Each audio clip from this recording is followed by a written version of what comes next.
Bonjour à tous. Dans cette capsule, nous allons nous intéresser à la dérivée des fonctions composées de la forme f rond g, c'est-à-dire qu'on remplace l'argument à l'intérieur du f par une autre fonction g de x, avec f et g qui sont des fonctions dérivables. Donc avant toute chose, je vais devoir rappeler la définition de dérivée. Donc la dérivée d'une fonction h et h' de a, c'est le résultat de la limite quand x tend vers a de h de x moins h de a sur x moins a, à partir du moment où la limite existe. Donc si on considère deux fonctions, la fonction g de x et la fonction f de u, alors évidemment, en reproduisant un peu la même définition, la dérivée de g au point a, c'est la limite quand x tend vers a de g de x moins g de a sur x moins a, et la dérivée de f au point b, c'est la limite quand u tend vers b de f de u moins f de b sur u moins b. Donc remarquez qu'ici, j'ai utilisé des variables différentes juste parce que éventuellement, le g de x, le u va être remplacé par un g de x. Donc le x va déjà être utilisé à l'intérieur comme argument de la fonction g. Par conséquent, je trouve ça plus clair en fait quand on utilise des variables différentes. Donc considérons la fonction h de x qui est égale à f rond g de x.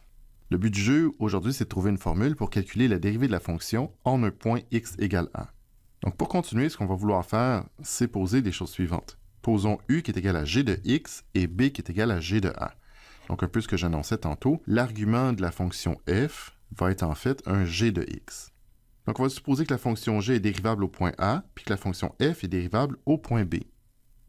Donc considérons maintenant la limite quand x tend vers a de h de x moins h de a sur x moins a. Le but du jeu aujourd'hui, c'est de prouver que cette limite-là existe. Ce que je vais faire avant de poursuivre, c'est juste rappeler la définition ici de g' de a et de f' de b, parce qu'on va en avoir besoin un peu plus tard. Donc, qu'est-ce que c'est ce truc-là? C'est la limite. Quand x tend vers a, je vais remplacer le h par sa valeur, c'est-à-dire f de g de x moins f de g de a sur x moins a. Donc, ce qu'on remarque, en fait, c'est que cette quantité-là ici, ce quotient-là, c'est pas exactement ni la dérivée de g, ni la dérivée de f. Pourquoi? Parce qu'au dénominateur, j'ai un x moins a, puis ici, j'ai un f de g de x, f de g de a. On n'est ni dans une situation, ni dans l'autre situation. Donc, ce que je vais faire, en fait, c'est écrire le quotient de cette façon-ci, f de g de x moins f de g de a sur x moins a. Donc, pour l'instant, j'ai rien changé. Ce qu'on va vouloir faire, c'est faire apparaître ici la dérivée de la fonction, ici la dérivée de l'autre fonction. Donc pour faire apparaître une dérivée de g ici, donc on remarque que j'ai x moins 1 au dénominateur, il faudrait que j'ai un g de x moins g de a ici. Pour faire ça, si on ne veut rien changer, il faut que je le rajoute ici au dénominateur. Ok, c'est assez bon signe. En fait, qu'est-ce qu'on a? Ici, j'ai un f de g de x moins f de g de a. Donc si on revient avec les notations qu'on a posées tantôt, le g de x, je vous le rappelle, g de x est égal à u. G de a est égal à b. Donc, ce qui est écrit ici, c'est la limite. Je n'écrirai pas tout de suite de quoi? De f de u moins f de b sur u moins b fois la limite quand x tend vers a de g de x moins g de a sur x moins a. Donc ici, en fait, on voudrait écrire la limite quand x tend vers a, sauf que l'ensemble de mon quotient ici est maintenant en u et en b. Donc, quand x tend vers a, en fait, on a que g de x tend vers g de a. Pourquoi? Parce que le g de x, le g, c'est une fonction qui est dérivable. Si elle est dérivable, elle est continue. Et donc, ça veut dire que g de x tend nécessairement vers g de a. C'est-à-dire que u tend vers b. Donc, on se trouve à avoir quoi ici? On se trouve à avoir exactement les deux dérivées qui sont en haut. Donc, la limite quand u tend vers b de f de u moins f de b sur u moins b, c'est la dérivée f' au point B. La limite quand x tend vers a de g de x moins g de a sur x moins a, c'est g' de a. Et b, c'est quoi? C'est g de a, c'est-à-dire f' de g de a fois g' de a. Qui est quand même une formule qui est assez simple à utiliser en bout de ligne. Donc si on récapitule, la dérivée de la composée f rond g peut être calculée en utilisant la formule suivante, c'est f' évalué au point g de x fois g' de x. On va illustrer l'utilisation de la formule à l'aide d'un exemple que je vais traiter en fait de deux façons différentes. Première façon, ici j'ai le x au cube plus 3 qui est à l'intérieur d'une fonction racine de x. Donc par conséquent, on a une certaine fonction f de u qui est la racine de u. Puis en fait, le u c'est une composée de fonction, donc le u se trouve à être un g de x. Ce g de x-là, c'est x au cube plus 3.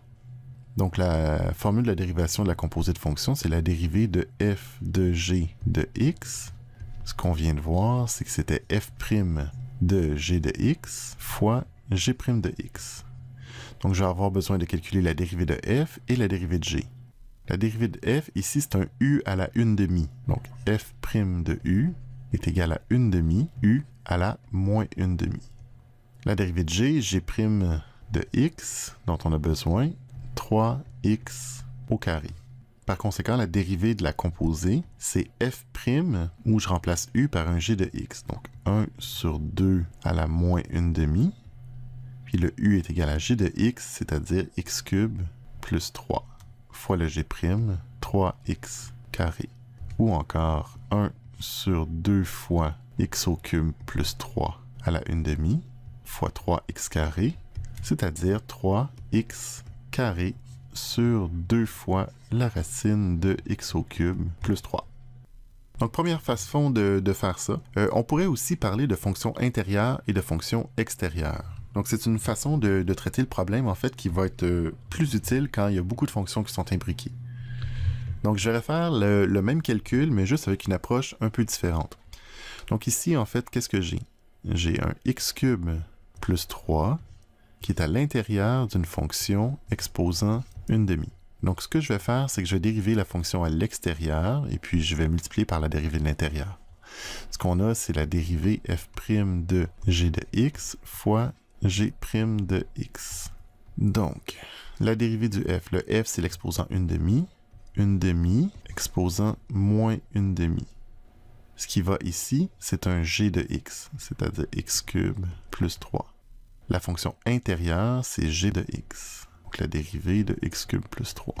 Donc, 1 sur 2 x cube plus 3 à la moins 1/2 fois la dérivée de la fonction intérieure, 3x carré. Ou encore 3x carré sur 2 fois la racine de x cube plus 3, encore une fois. Donc, ce qu'on a fait aujourd'hui, c'est faire une présentation de la règle. On a trouvé la règle en mettant en évidence les deux dérivées des fonctions f et des fonctions g. Et on l'a illustré à l'aide d'un exemple qu'on a calculé 2 fois, en fait, en utilisant 2 façons de voir la règle de la chaîne, la règle de la dérivée des fonctions composées. Merci.